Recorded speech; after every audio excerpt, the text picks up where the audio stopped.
Nasa sayo kung ano pipiliin mo, uubusin mo yung lakas mo sa kakatunganga sa bahay o uubusin mo yung lakas mo sa mga makabuluhang bagay. Huwag ka mag-alala kasi kahit saan dyan, may mararating ka.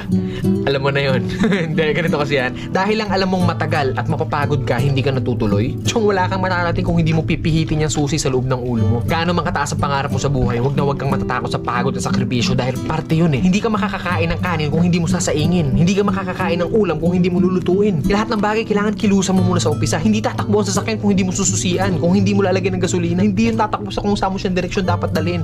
Kailangan kumilos ka. Kailangan ng lakas mo para marating mo kung ano yung gusto mong marating sa buhay. Kasi kung hihiga ka lang dyan, wala mangyayari talaga sa'yo. Hindi pa pwede na inaasal natin lahat sa Diyos na parang nasa Diyos, lagi kong idadasal sa Diyos. Hindi pa pwede yun. Sabi nga nila, di ba, nasa Diyos ang awa, nasa tao ang gawa. So depende yan sa'yo kung ano yung gusto mong kilos. Sabi nga, work smart, not hard. Hard work nga yung ginagawa mo, pero sablay naman yung mga diskarte mo. Wala rin mangyayari, di ba? Smart move yung ginagawa mo, pero swabe lahat. Kailangan mo lang talaga gamitan ng tamang isip at tamang puso sa lahat ng bagay. Ang pangarap, parang kang nagtatanim ng puno. Malaki pangarap mo, malaking puno yung kailangan mong itanim. Hindi naman pwede maghukay ka ng mababaw lang. Hindi naman pwedeng konting tubig lang yung ididilig mo dyan. Kung gusto mo ng malaking puno, malaking trabaho ang kapalit nun. At nasa sayo yun. Then pag nagbunga na yun, hindi po pwede na hayaan mo na lang bumunga yan dyan. Hindi. Kailangan pa rin ng maintenance. Ganon din sa atin. Kung ano yung marating natin, nandoon na tayo sa taas, hindi pa pwede na halalan-tutay ka na nandun sa taas. Pag hindi mo diniligan yung puno, magbunga man siya isang beses lang and then sa susunod hindi na ulit. Ganon yung pwede mangyari pag pinabayaan natin kung ano man yung narating natin sa buhay. Mawawala lahat sa'yo. Sayang yung oras. Oras kasi ilang oras lang ang binigay sa atin dito sa mundo. Depende sa atin kung saan natin yun nilalaan. Huwag ka matakot sa pagod kasi yung pagod, isang tulog lang yan. Bukas, malakas ka na ulit. Matakot ka sa oras na sinayang mo. Kasi pag lumipas yan,